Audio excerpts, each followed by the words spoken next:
All right. Marcia Photography, this is John. And Bob can transfer. Jim, I've come to depend on you to record them, so thank you. Also, if you would start them at the time that we get into it rather than the chatter up front, that would be very good, but I understand. Yeah, I'm trying to learn Premiere, so it gives me an opportunity to try some stuff. Hi, John, and everybody else. Let me record this. Hello, everybody. Say what, John? Wasn't me. Okay. And I like to record this. Who is it? Ian. Ian, sure, Ian.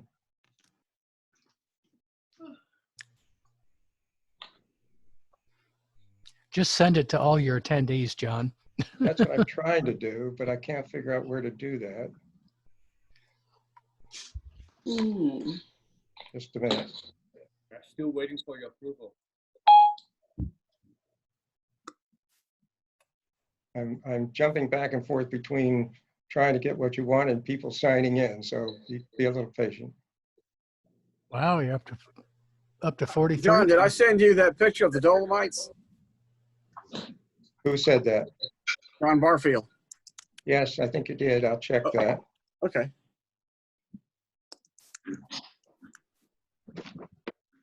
John, this is Milton. Can you turn on my recording? Yes. Milton. Thank you. Sure, I got your permission yet, John. Busy in the chair again.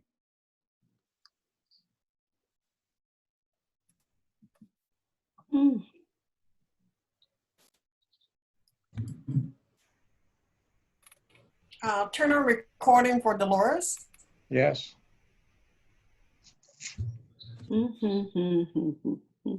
you. Tom, while you're busy as a one-legged pirate, if you had a choice between Topaz and DxO, which way would you go? Topaz and what? DxO? For The next, For which part? Topaz and the oh, NIF man. collection. If you had to choose between one of the two? Topaz. I would go with Topaz. Okay. And by the way, all of you, if you go to Topaz and you want to buy one of their modules, if you key in the opcode field or the whatever, the discount field, if you key in my last name with a capital M, M-A-R-I-A-N-A, 15, you'll get a 15% discount. Oh, Great, thank you. Let me Yay. note that. Way early, when they first came out, I contacted them because I thought they had software that was really good. They only had 1 or 2 modules at the time. And so I've always stayed involved with them. And so they said, well, we'll offer you a promotion code, Mariana 15 with a capital M, no spaces, and you get 15% off.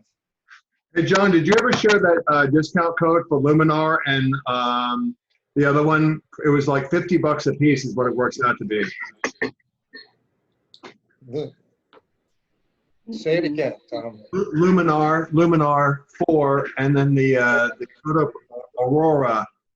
Those two pieces of software are $100 with a code. Yeah.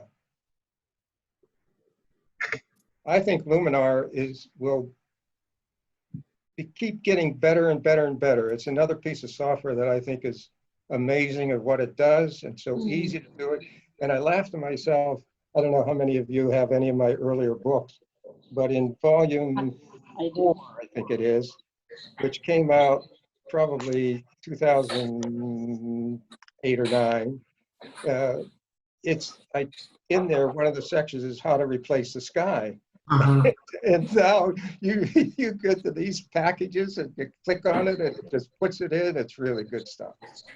Yeah, they just had an update this week.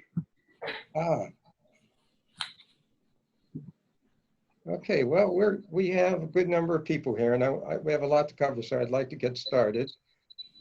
Let me minimize this.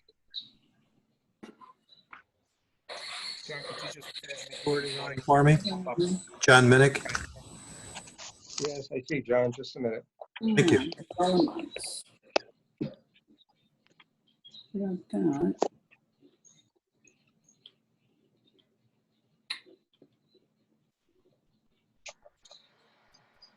Zone 17.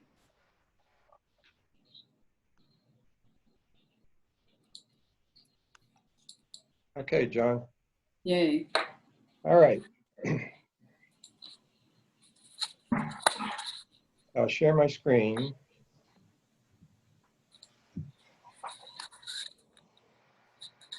Nope, that's not the screen I want.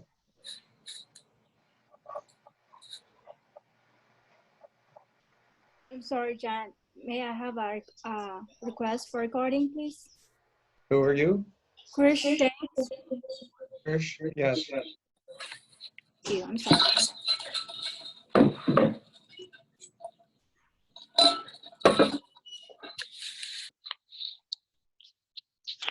John, could you also add me, Bob Casper? Who is it? Bob? Bob Casper. Okay. Oh, good. Hi, Lynn. Hello.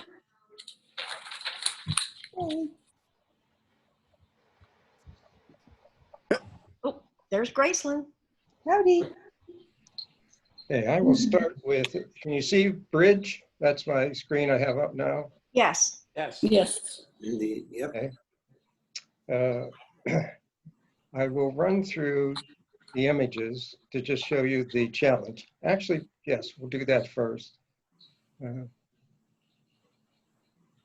Still see it? Yes? Yes. Okay, here's the image I sent you.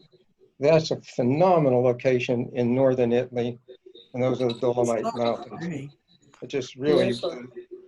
the end of the day was just wonderful. And I've talked about the aspects of an image that the shadow should have detail. Ansel, I shouldn't say I just talked about Ansel's definition. Shadows should have detail where the mind thinks it should see into them, and the highlight should have detail or texture where it would expect to see it. So I sent this one as a first time for you to work on as a black and white because it has those aspects. There's detail in the shadows, there's detail in the highlights. So the challenge is really to learn how to do a black and white. Let me show you my version of this. This is my conversion into black and white. And I will be talking about a number of aspects of the foreground highlight and this middle ground beyond the darker foreground trees. You see that highlight on the mountain there in the background, and then the mountains themselves and the clouds. And if we go back to Ansel's definition of dark light, I have a little bit of dark in the foreground, light in the foreground, then darker area, light area, darker area, light area. That creates that 3-dimension that he always did in his prints. So this is mine, and I will certainly point out some aspects about the highlights down here in the foreground in comparison to the highlights back here at the base of the Dolomites. So let's look at some of the images, I think. If I can make it work. Yeah. The only part about this is I don't see the name. So let me do it this way. Can you still see it? Yes. Yes. Okay. Yes. This is Barry Wrights. And Barry, you handled all these issues that I talked about very well. The aspect though, is you see this highlight at the base of the Dolomites, that's actually brighter than the highlights down here. And so you want this highlight at the base to be brighter than that back there. So you would need to be burning midtones to darken that back in that area, and over here on the right of the image, and then up in the sky, that brighter area up there to darken that so that you get the detail in those areas. But overall, you've handled this really well. Those are the subtleties that you need to do when you convert something from a color image to a black and white to look at which how do those tones come across in tonal range and in density? And Bob, I know you're new to this, so I understand. You see the brightest area is here at the base of the mountains and then down here, and you've lost detail throughout those. So I'll cover more today, not more, I'll cover today how to get a good black and white conversion. And this is Dolores. Dolores, you really did a good job. You see what she's handled here at the base of the Dolomites, which is darker than the highlight down here. When you just convert this, you think, oh yes, those will be handled by the black and white. That's true, but you really, in black and white, need to do additional work to bring out that area that you want the viewer to concentrate, where you want the eye of the viewer to concentrate, which is down here and not up in this area here. So you handled that really well. The only aspect is up here in the sky. Whatever technique you use to convert just blew out the highlights in the sky area. But overall, the shadow areas are handled really well, all through here, through the mountains, down through the trees, handled really well. And Diane, you did a very good job. Look at the subtleties you have all through here. And you see the difference of the darker areas here in the center and the lighter trees here. So you've brought out that aspect more. And this is darker, but it's about the same highlight tone as down in here. Now, all of that sounds like, geez, John, you're really getting picky. Well, when you create a very good black and white, it's important to be that picky about where the highlights are and what you're doing with them. And you've handled this part of the mountains well. I think a little bit darker here, a little bit darker here, and you've handled this highlight up in the clouds very well. Just a little bit more mid-tone darkening to darken that area. But also, what I've talked about last week with Ansels is he was always aware of something dark against light. You have that dark peak against light, which creates 3 dimension. You have the dark trees against the light area of the mountain here, 3 dimension. You have the dark trees at the base against the light area in the center, 3 dimension.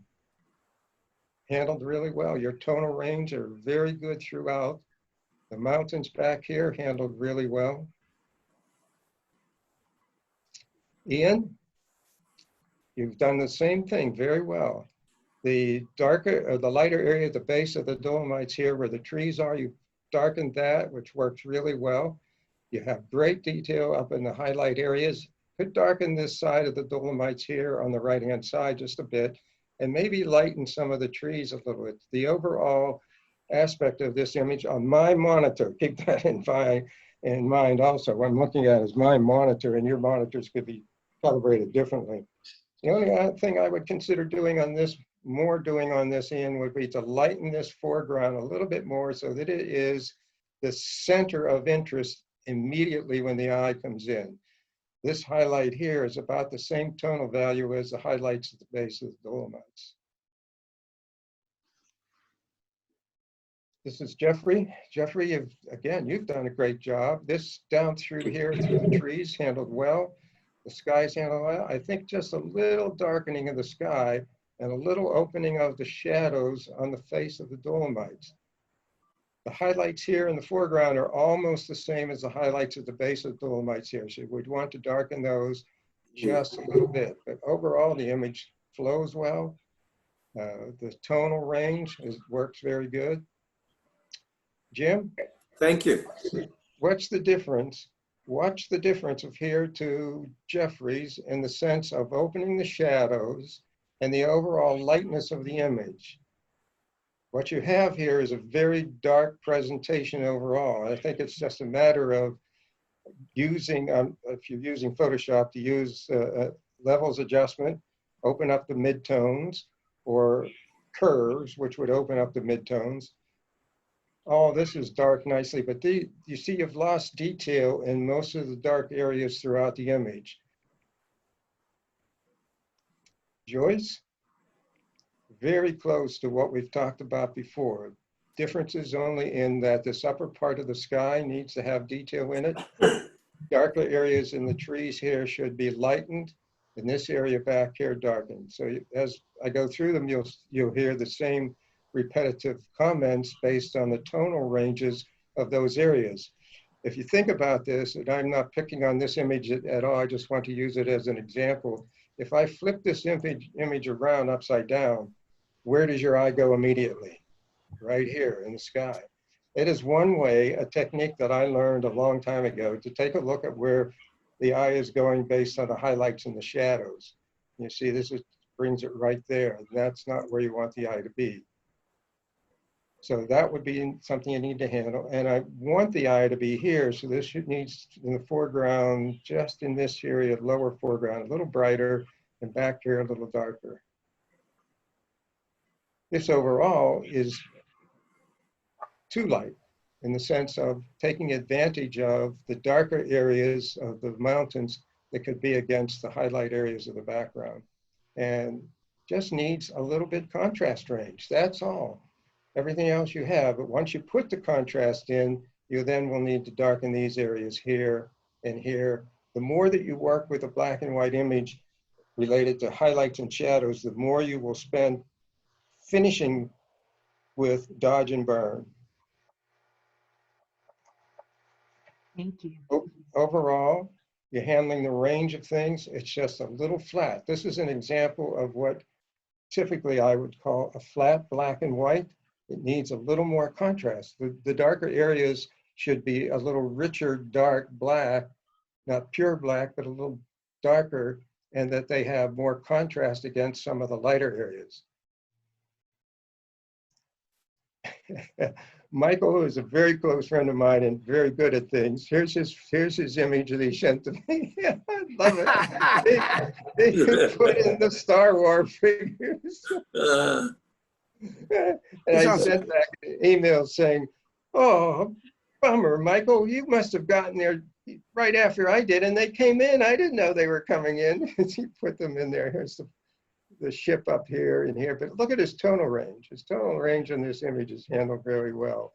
And see how he has this a little brighter down in through here than back in this area. The trees are a richer tone of shadow, and it's certainly up in the mountains with good detail in the shadow areas, and he's handled this area well. Then he sent this one and he said, oh, this is Lake Dolomites. So he created the lake with a reflection of the upper part of the image. Stella, you did a very good job. Handled the foreground very well. I think a little too much brightness down on these trees, which allows the eye to flow from this area into the trees. So if you had darkened those a little bit, we'd keep the eye here. And this area, again, at the base of the Dolomites, be a little darker, and over here, and see the comparison of these three tones of light gray. They are all about the same. Sky has good detail in it, handled that really well. It's just that you don't want the eye coming up into this image up in here and then through here. Overall, I hope the experience was this, that you learned how, and they already knew how to convert something to a black and white. And I'll explain why we started from a color image, and what could you do to handle the various tones, and how you need to do something other than just convert it to black and white. In fact, let me go into now, we change this and go to Photoshop.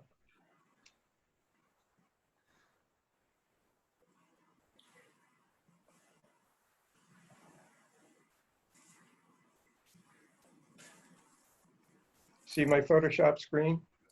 Yes. Okay.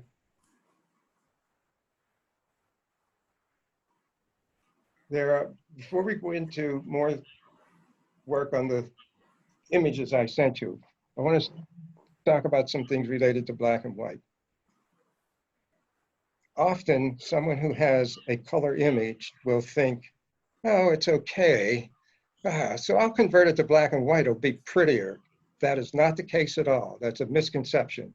If an image can't stand on its own as a color image, it will not come any better as a black and white image. In fact, it's often very more difficult to make it a black and white image. And I'll explain something related to that by showing you an example of, let me create something here.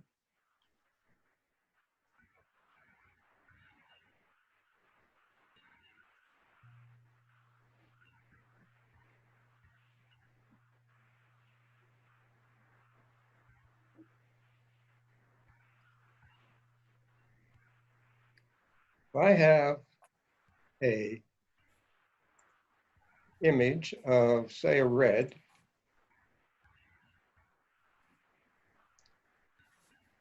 if I have some portion of the image that has red, and I want to fill this with the foreground. So I have a red, and if I have another part of the image that's a blue,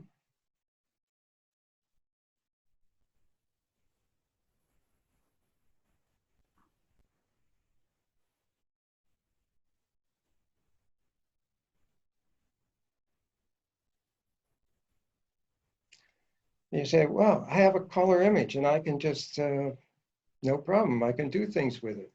Well, watch what happens if I do nothing more but take a simple approach to black and white, which is if you go up to image, adjustments, black and white, you can do adjustments to the various colors. I don't want to do that. I want to just convert this to a black and white. Let me do that. Oh, I did adjust that. I want to do the whole thing. Image, adjustments, black and white.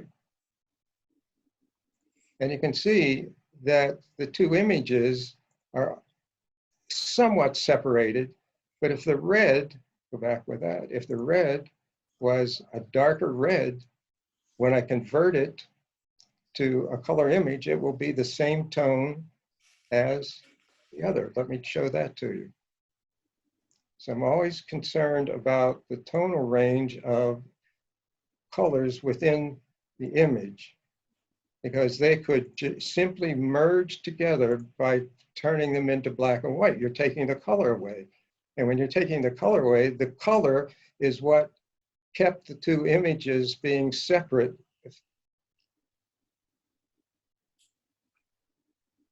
Now, if I convert this to black and white,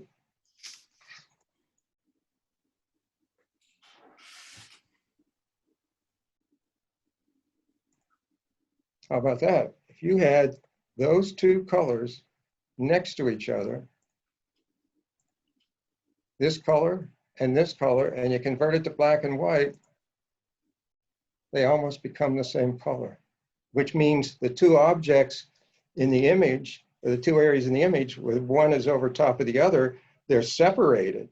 But when you change them to black and white, they're almost merged together. And depending on the tonal range, they could absolutely come together.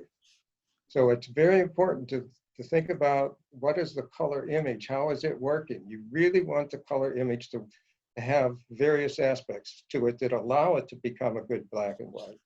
So I will open the ones that I sent to you, and if you want, you can work on them with me. First of all, I sent them to you as the way I shot it, which was a multi-shot panorama.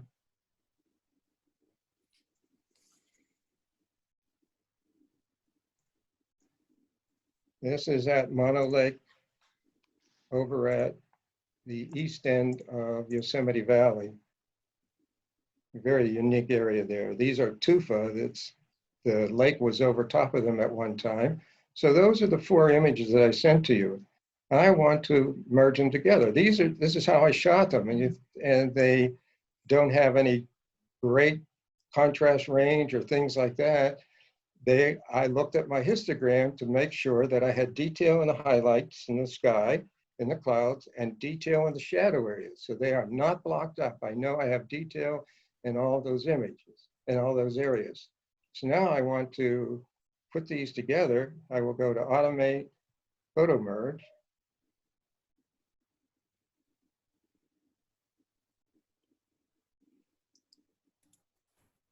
And I always start with reposition, start with that. I may then come back and redo it with one of these other aspects, depending on how the shot was. But I was on a tripod and making a level shot of the four images straight across. There was no problem in needing to change how they come together and just photo merge. That's how easy it is to put together a panorama. You see, it's putting all those layers together over here and picking out the best parts to overlap them.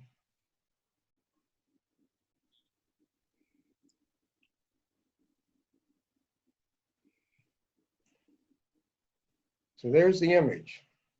I don't need these individual shots anymore. Close those.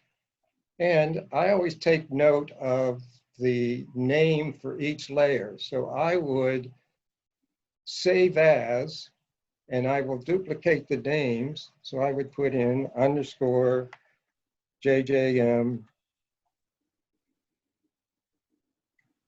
4686 289, and then give the name just as you see it there. That's how I would label this, so that later when I come to look at it, I know which images were put together, and I know, excuse me, where it is, location. Once I have it at that level and I've saved it with that, and I will resave it as I get more and more work done on it, I don't need these layers this way. In fact, I want to flatten this overall. So edit, I'm sorry, layer, no, image, image, image. Oh yeah, come on. I can just right click on the bottom one and say flatten image. It flattens them. Now, I was not perfectly level as I was coming across, so they didn't have the same amount of information in each place. Well, this is very easy to take care of that also. I'll get the magic wand, click in the upper part of that white, hold the shift key and come over and click this part and edit.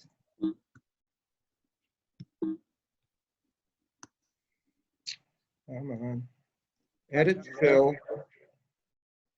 fill, content aware, and let it run. Now I have, get rid of the dancing ants, select, deselect. So now I have the image that I want to work with.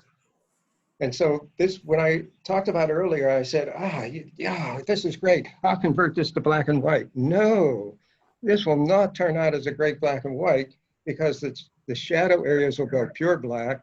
The highlights will be handled well, but this is not giving you how I want you to see this image. So I must do the work on it that will bring the essence of this image out. And first thing is to remove this directional post over here. And there are a number of ways to do it. One is I could get the clone tool, and I could do that and just clone in. For something small, I usually take the spot healing brush and don't do the whole thing. Do a little bit at a time, make it smaller, because when you use the spot healing brush, it compares and puts in pixels that are nearby it, and it may not give it to you all the way you want it if you do it all in one shot. So I just do a little bit at a time, and then it matches it up really well with what's beside it. And so I can remove that post.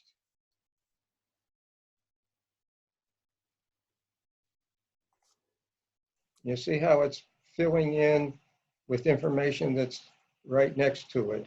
If I try to do that with the clone tool, then it may look redundant. And not that I don't use the clone tool, I do, I use it a lot. Now I have the idea that I want this in black and white, but I need to open up these shadows and do something with the sky.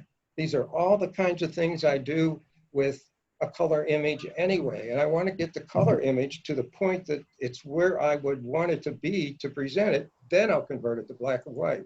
So I'm going into Camera Raw. It's one of my favorite ways to do this related to skies. In fact, I've gotten so much thinking about skies, I may be watching something on TV and I think, oh, they should take that in and dehaze the sky. Geez. So I will dehaze the sky. Look at the drama that I'm bringing into that sky. That's wonderful. And I want the blue to be purer. So I'll come down to the color, get the targeted adjustment tool, come over to hue, not luminance, and just put it here and move it to the right a little bit, which will give me more of a blue. So now I have the sky working really well. I'll come up to the top part up here and take the shadows and open up the shadows to see how much detail I get in the shadows. And it's giving me a fair amount, but not as much as if I come down to the curves and open up the shadows there. Now look at the detail that's coming into those shadow areas. And the thought then, and a lot of times when I'm tutoring somebody with this, they'll say, oh yes, but everything else opened up. Yes, I know. I want those details in the shadows, and then I will use the dodge and burn tools to darken some areas that I want to be darkened and so on. So I would do that. That looks really good. I'll come down again to, go up rather, to clarity, and clarity works on the midtones. So when I move that to the right, it's actually making it look sharper, because it's darkening just the midtones, which creates contrast around the pixels. And because these are stones and things, I'll add a little bit of texture. And I love that they put this slider in now. So we'll go back to here. Look at the difference now as I'm getting closer and closer to what I want as a presentation to go into black and white. From there to here. This one, making a black and white would not be much at all. Remember I said the color image should be the way you want it to be. Composition, highlight, shadows, all those aspects before you make it a black and white, including dark light, dark light, dark light. So here's where I am to have all the detail brought out. This area over here is a containment. I've talked about containments. Your eye's coming in from the left, moves across the leading line of these tufa over to this area. The cloud's bringing you back. We'll do some more with the sunset, but this area is way too bright. So I'll get the burn tool on midtones, come over to this area, and darken that boulder, that tufa.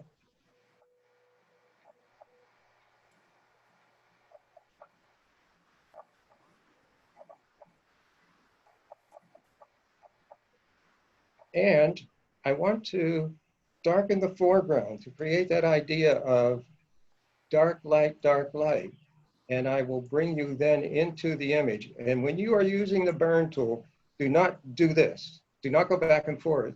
That is, if you think about if you were putting paint onto a canvas and you put your brush into the paint and you brought it over and you did this, it would keep building up in that one spot. What you want to do is to use the tool and bring it smoothly all the way across. That gives you an even darkening all the way there. Now let me show you the difference of just what I've done there to create that foreground that pushes your eye into the center. Here it is before, here it is after. I still will come back and do the highlights, but I want to continue with the darkening first. Over here on the right-hand side, I'll just darken that a little bit. Make my brush a little bigger. Now, all of this is just personal preference, really, but you should think about the areas of dark and light and where you want the viewer's eye to go. And I'll darken that area of the sunset over there. Maybe a little bit more across the top and a little bit over here on the right. As you darken one area, you'll then see other areas that you maybe wanted to darken, but you didn't see them when you worked on it the first time. Now I want to bring out highlights. So I'll get the dodge tool on midtones first, and I want to just open the areas here of the stones. I want your eye to be able to go in, following Ansel's recommendation that what the eye wants to see detail, you should have detail in those areas. So I want you to be able to look into those areas. And how do I know I have it there? Is when I shot it, I looked at the histogram and made sure that I had the detail in those shadow areas. Now I want to give a general highlight. So instead of midtones, I want to dodge with highlights, make my brush a little bigger so that I can remember the sun is over here on the left. It's a sunset, so it's bringing the light across this whole front area here. So I want to emphasize that even more. As I was standing there, this is how my mind saw this image, and have all those highlights jump out nicely because the light is coming in from that side.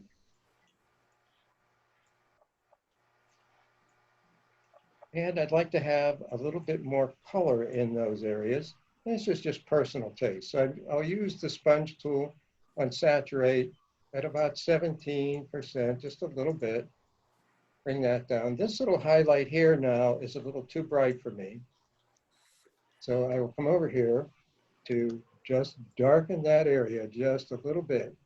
You want to balance the highlights and shadows in your image and let them control where the viewer's eye will go always. I keep saying that, can't emphasize that enough. Ansel's prints, if you look at them, he was a master at keeping your eye where he wanted it to go. So we're getting close. I want to bring out that sunset a little bit more. So let's try, first of all, the sponge tool to see if I can get some color in there. Yep, I got a little bit more color. That's good. And if I take the burn tool on shadows, yep, wrong tool, burn tool on shadows, I will darken only the black pixels, the darkest pixels. So I come over in this area, I want to very easily take it down, very low exposure.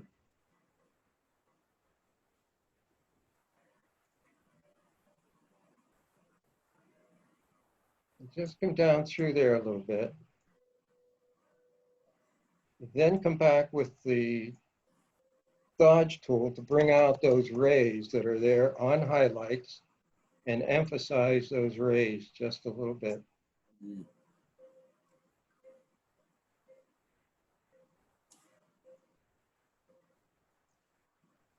Very close now. I usually end the adjustments that I'm doing with levels to see if there's any bit of highlight that I want to bring out, or maybe just overall darken the image just a little bit.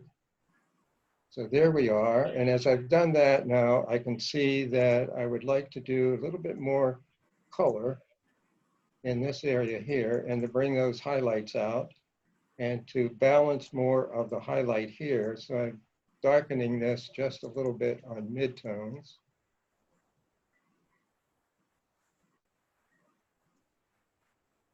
And lighten the foreground ground area to emphasize that sunrise. So let's take a look at the image as it was opened and combined. Excuse me.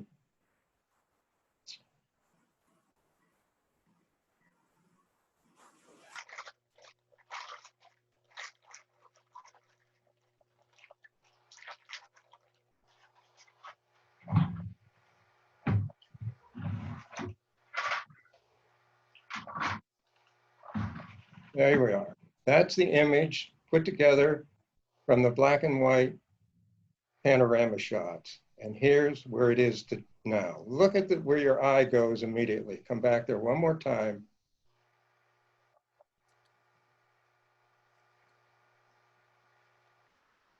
See, here, everything's dark, and this is a highlight in the top. So your eye goes up there, and you're not seeing any of the detail here. I've actually reversed all of that so that I've brought out all the detail, the camera raw giving me the texture, all those kind of things. Now I have an image that can be an interesting black and white. John, Two ways to do a black and white. One is, it's very simple, is adjustment, image adjustment, black and white, and then you can change the tonal aspect of each of those colors within the image. This is okay. It's not the best way to do it, but it is one of the ways. The other is that there are other packages. The one that I use exclusively is Nik Silver Efex Pro 2. Now, that package was free at one time, and the one I'm using is the free one. It was purchased by a company, DxO, and DxO offers this free, offers the old one free without any enhancements to it, or you can buy their package, which is the older NIC software enhanced. And you go to the DxO site, I can send you that information, and they offer download free for the older NIC software. Well, this is NIC software, and you can click on any of these presets over here to see what it's like. I prefer number 5. There's a little number under each of these. If I click on number 5, it gives me the best range of tones, I think, related to a black and white image. And over here on the right, you have a lot of sliders you can work with. You can lower the brightening a little bit. You can adjust it overall, or you can handle only the highlights, bring those down just a little bit without affecting the midtones.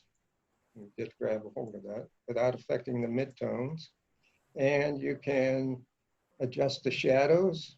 So bring them up or bring them down a little bit, whatever. Now you are fine tuning the tonal range of the black and white, which is a major portion of it. Over here on the right, you also have structure, and structure is sharpening. So you can sharpen this even more, which I just did a little bit. You can change the contrast a little bit, brings it out even more three-dimensional.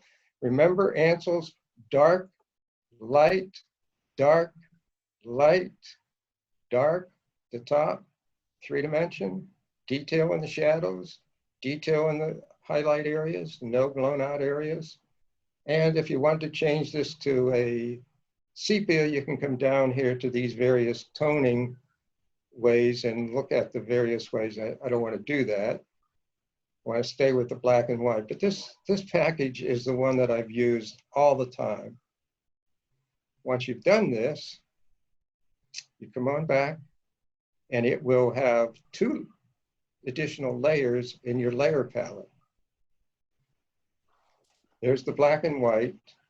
You really don't need this one right under it. I remove it. And when I'm saving an image, I don't keep the color image with it either. I will delete this layer and then save this as the black and white. Because I'm not going back to that color layer ever again. I will do things on the black and white. I'm going to turn it off, assume that I've deleted this, because that's what I would do. But I'll leave it there for right now because I have another technique I want to show you, and it will work with that image, that layer. So now I have this here, and I want to really fine tune this image again. Where should it be a little darker? Where should it be a little lighter? And as I'm looking at it on my monitor, I would like to darken midtones just a little bit in this area. Now you need to be sure you are on the right layer. I have the background layer selected, and if I do something, it's not working. That's because the pixels for the black and white are on the Silver Efex Pro layer. So now I can darken this just a little bit more in the corner here, up in this area here, this lower right area, this rock, sky a little bit here, there.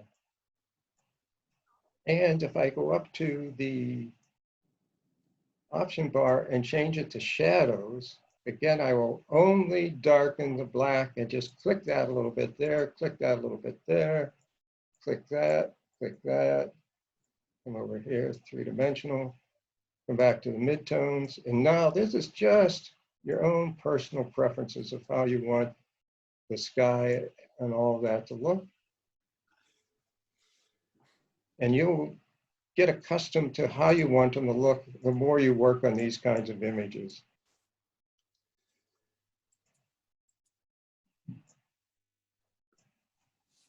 And when you adjust one area, as I just did here with the stones, it then may get you to think about adjusting another area. You can't assume you're finished with it till you look at the entire image and how everything is working together as a whole. So there's my black and white. let's come all the way up to my history.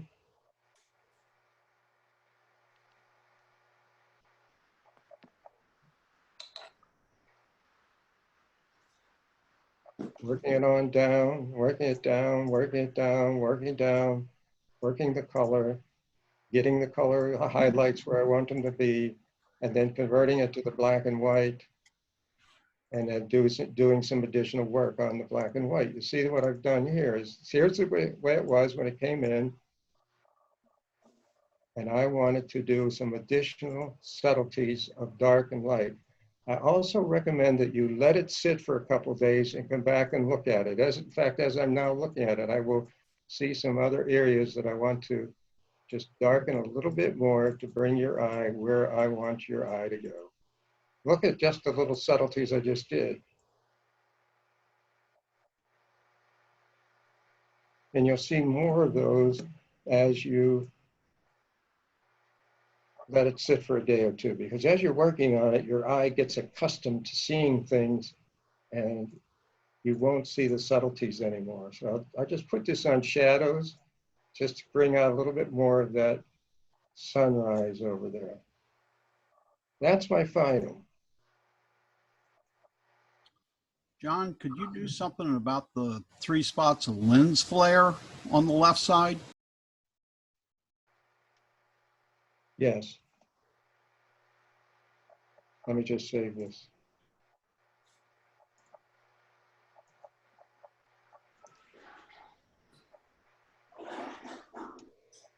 Yeah, this looks not sharp because I was dealing with a very small JPEG to show you what's going on. And there's a fellow here, I would clone him out. I would get the spot healing brush again and just do it a little bit at a time here. Remove him. Those darn tourists, they're always wandering around somewhere.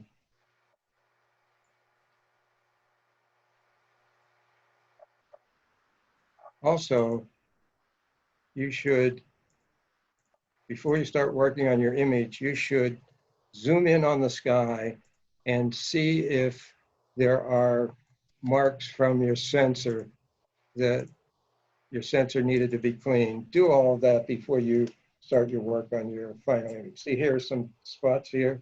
I'm using the spot healing brush and making it very small so that and it's not real hard. Up here at the option bar, it's actually, that's a little too hard right there. So that it has a softer edge when I remove these. Boy, I had a dirty sensor there. This was shot in 2017, I think.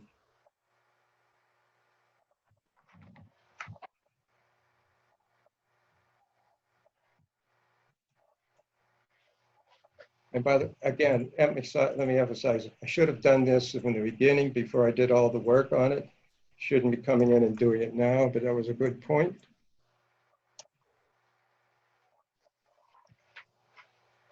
Use the term, but I was focused on doing the black and white and not cleaning up the image. So you go through your image and look for the sensor spots, clean them, remove them, then do your conversions. And you want to work with the largest file you can have. Don't work on a JPEG. Use your RAW file, bring it in, or if you've converted it to something else, save your larger files as TIFF or PSD. I save them as TIFF because TIFF is used by every piece of software. PSD is proprietary to Adobe.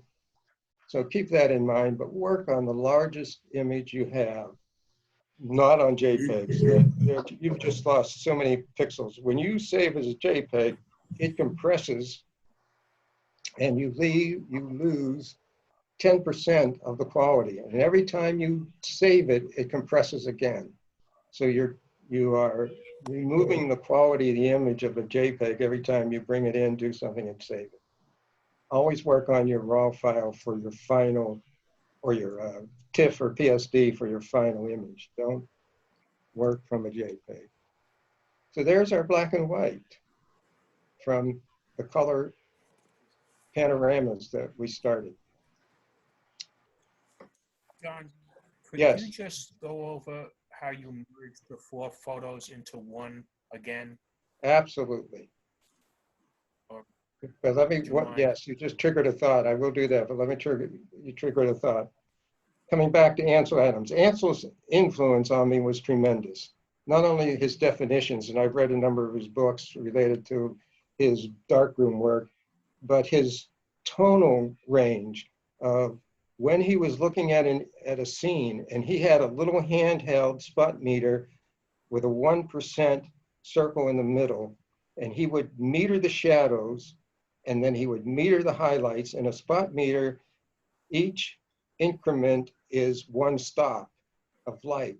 So he would meter the shadow areas, and if you read anything about his zone system, and I may go through that a little bit more with you sometime, not today, he has 10 zones, and the left is pure black. He would not want something on pure black. He's looking at these detail in the rocks. He would want those between a zone 2 and a zone 3, because he knew that that's a somewhat dark but good detail. And he would be looking at then point at the sky, the brightest area, and he did not want it to be a number 10, which is pure white. Even a 9 was almost a little too bright for him. It would be somewhere between a zone 8 and a zone 9. And so when I'm looking at the histogram, that's exactly what his zone system is. So as a histogram, if it's jammed to the right, that means you have pure white in the highlight areas. If it's jammed or adjusted to the left, it means you have black areas with no details. I want a histogram. It doesn't matter how high it is and what the shape of it is. I want a little space on the right, a little space on the left. And if you can't get that when you're shooting, then you do an HDR, high dynamic range shoots. And I've done panoramas that I've shot as a panorama with an HDR for each shot, so that I then merge them together as a single image, then merge the 4 images together. But the zone system is here in the basis of the histogram.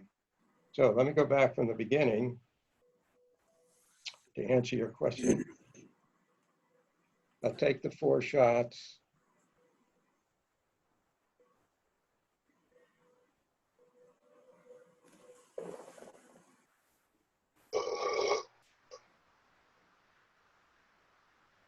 You have the 4 shots.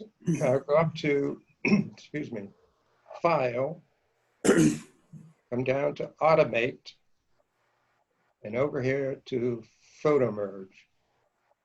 And it says, how do you want to put them together? You have all different ways that you can do it. John, we're not seeing the Photoshop. Ah, let me start over. Sorry, glad you said something. One more quick question. What format are these files in? These are all TIFF files. You can shoot in TIFF? No, they were RAW files. Okay, RAW. And I just converted them to TIFF so that I could bring them in. Gotcha. That's all. Do you prefer the Photoshop photo merge? Isn't if you were to bring it into Adobe Camera Raw and do the photo merge from it, isn't it really the same engine that you're using in both cases? Absolutely, it's the same engine. Yes, I've tended. Let me answer his question. Ernie, hold on. Arnie, hold on 1 minute so I can do the share and get the screen back to where we want to be. Are you seeing my Photoshop screen? Yes. Yes. Okay. To answer Arnie's question, I use Bridge, which is part of Photoshop, to look at all my images in various folders. So I will go to a folder and there are my images. I could click on those 4 and go directly to Adobe Camera Raw. Or I could bring them into Photoshop and then go up to Filter and go to Adobe Camera Raw. The difference is this. If you go directly to Adobe Camera Raw from from Bridge, you can then do the merge there. They've added that feature, 2 or 3 versions ago, so you can do it there. And the advantage of that is when you do other adjustments in Bridge, it keeps track of those for you. And when you bring them back into Bridge, it keeps that history. If I bring them from Bridge into Photoshop and then do anything to them, like go to Filter and then Adobe Camera Raw, I can do all the same things in Camera Raw, but it doesn't keep the history of them. It's just an aspect of what they've done so far. But also, John, if you bring it into Photoshop first, then they're all rasterized, and you don't Yes, have you don't have the granularity and the smoothness that you would have if it was done in Adobe Camera Raw originally. That's true. That's true. And so you should do it in Adobe Camera Raw. I wanted to show you the most important part today was to get them together and show you how to do a black and white. But yes, I can. In fact, maybe that will be one of the lessons to do those in Adobe Camera Raw. The other feature that they put into Photoshop at one point was that once you have an image, you then can go up to, let me do this because you asked how to get them together.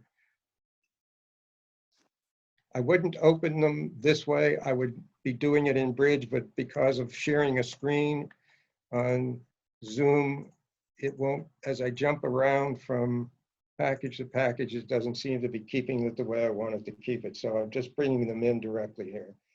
Here are the 4 images. Can you all see that? Yes. Okay. Yep. Then you go to File, Automate, Photo Merge. And I usually start with Reposition, add the files.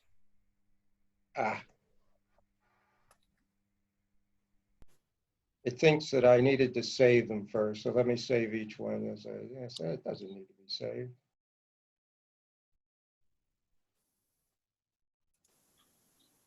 That doesn't need to be saved.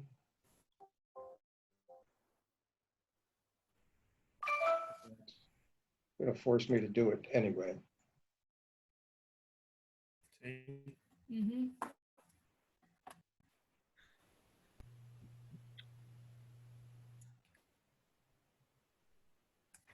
It's 1, 2, 3, 4. Yeah.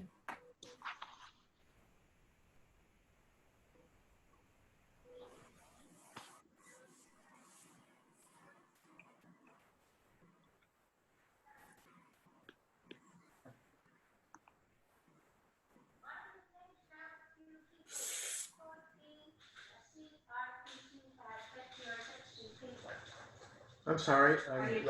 No, I'm still on the session. Sorry.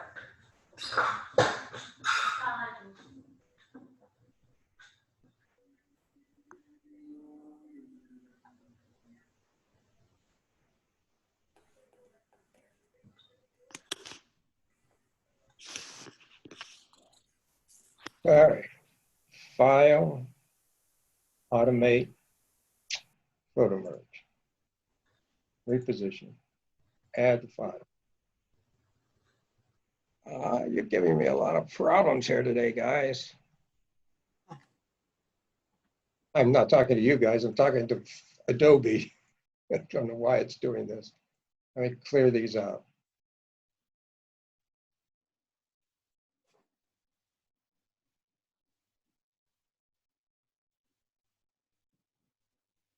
John, if you just go to Photo Merge, can you select the files? Yes.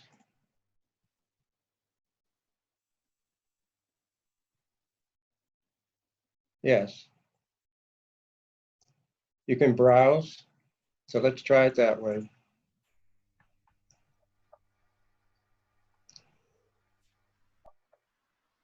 Yeah, did it. Good. And now we'll put them together. Bob, I think it was you that asked. That's how easy it is to do it. Let me do that one more time because that was the easier way to do it. Obviously, I got it, John. Oh, okay. My question So it's was, merging. after you merge them, how do you get rid of the open areas that are not in the photos? Yes. First of all, I would save this so that I have the name of it See over here are each of the images that were put together, and I always like to know which ones those are. So I then, as a practice, save the image, come back to, because it says United Panorama 2. I always put in the name so that once I track this again, oops, sorry.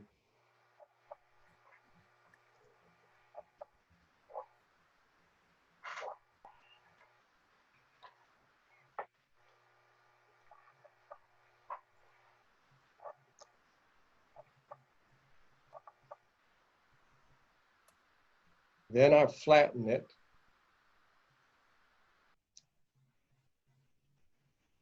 Layer, flatten image. And those turn up as white. You see over my layer now, it doesn't have the names of those that were put in there, but because I saved it that way, I know which ones were combined to do that. So over here, this white area, I go up to the 1, 2, 3, 4th tool down, magic wand, click in the white area, hold the shift key, click in the other white area, and go edit, fill, content aware. And it fills them in. And it fills them in with the pixels and everything right near them. So it's very accurate. That's much better than trying to clone at this point. I wouldn't do that. Select, deselect. And that's my original starting image that we started way back when we started to do the whole presentation. Any other questions? Did I blow your mind? Fill, Pardon? edit, fill, contact aware. Yep, that's right. Okay. Thank you, John. I will be sending you all another challenge. You saw what I did. So I will send you some additional images. Maybe they will be a panorama. And yes, I'll find another panorama so that you learn to do the panorama. Then do all the issues and adjustments on the color image before you convert it to black and white, then convert it to black and white and send it to me so they see what you're doing. And please keep in mind all the things I went through up front with the homework I did from the last time, the subtleties of highlights in each area, and that each highlight could have a different tone of highlight as other areas, and the brightest area needs to be the one you want the eye to go to first. All right? John, question. The post that's in the lower right hand, you Yes. Removed it by the healing brush. Spot healing brush. Can Spot you healing remove that? Can you remove that by the edit, fill, content aware? Yes, you can. You would Okay, then do do a selection of that. Let's try it. I always find it just the easiest to do. And here's the reason I do that versus the content aware. You need to make a selection of it one way or the other. So I could do that, or I could draw a line around it. Right. Or a rectangle. Yeah, or a That would be rectangle, good, which would even right. be better.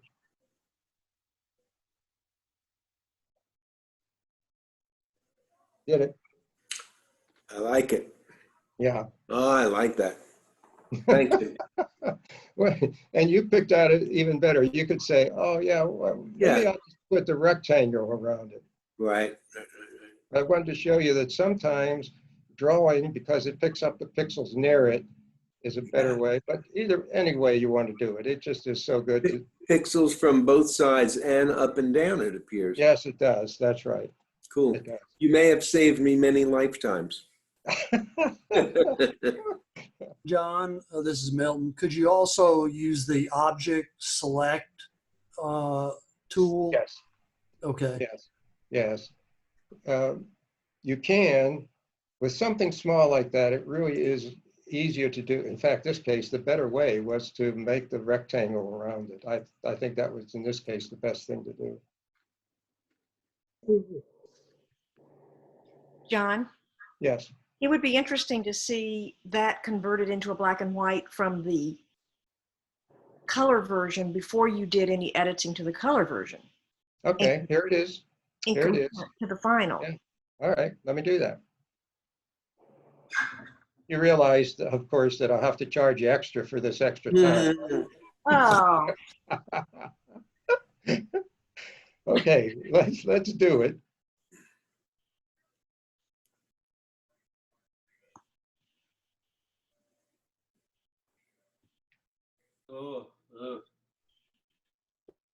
wow. So that's that muddy look we talk about. That's correct. That's that muddy look, and it's coming back. Hold on.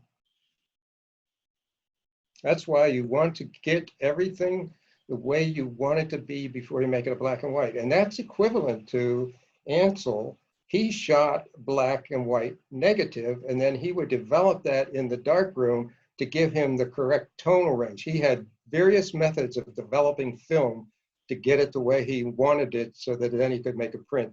That's identical to what we're doing in the sense of getting this color image the way we want it before we do anything to it. See, here's how it would be.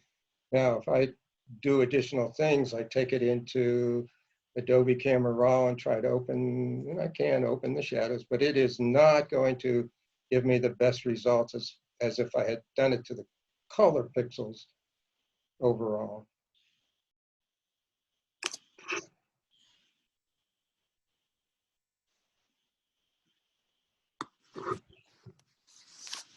See, it even trying to bring out those shadows here, it flattens everything else. So yes, it's best to do that color image to where you want it. And this is the black and white directly from that original. In all these years, I had never heard that you should convert it, that you should edit the color before you turn it into black and white. That's amazing. You never told me that. Well, you just. That's the master class. Yeah, Yes, okay. that's the master class. He's been holding out. Oh, one of the misconceptions, I think I started early. One of the misconceptions that exists is if you just hit on it right here, is if I have a color image and it's not looking the way I want it, I'll convert it to black and white and it'll be much better. That is not the case at all. Not at all. In fact, it's very difficult then to make it into a really good image. You really want to get the color image exactly the way you want that image to look before you make it a black and white. All right, folks, I'll see you next week. Thank you, John. Thank you, I'm John. going to send you homework. Thank you, John. Thank you, John. Thank you. Thank you. Thanks, John. Thank you, John.